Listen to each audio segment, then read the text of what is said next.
ఉమ్మడి కరీంనగర్, నిజామాబాద్, ఆదిలాబాద్, మెదక్ ఉపాధ్యాయ నియోజకవర్గంలో విజయం సాధించిన మల్కా కొమరయ్య ఇంజనీరింగ్ పూర్తి చేసి అనంతరం విద్యార్థులకు నాణ్యమైన విద్యను అందించాలనే ఆశయంతో పల్లవి విద్యా సంస్థలు ప్రారంభించారు. గతంలో కొమరయ్య బీజేపీ నుంచి మల్కాజ్గిరి ఎంపీ టికెట్ను ఆశించారు. పార్టీలో చురుగ్గా వ్యవహరించిన ఆయన్ను బీజేపీ అధిష్టానం ఎమ్మెల్సీ ఎన్నికల్లో బరిలోకి దింపింది. భారీ ఆధిక్యంతో ఆయన ఎమ్మెల్సీగా ఎన్నికయ్యారు.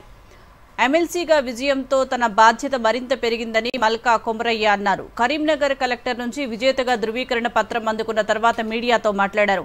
ఉపాధ్యాయుల సమస్యలను పరిష్కరించేందుకు సాయశక్తులా కృషి చేస్తారని చెప్పారు.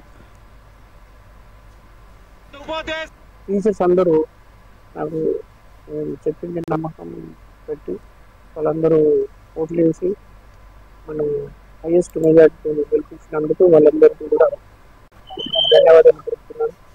తర్వాత నేను ఎప్పుడు వాళ్ళ వెంటనే ఉంటూ వాళ్ళ సమస్యలు తీరేంత వరకు మా పార్టీ సహకారంతో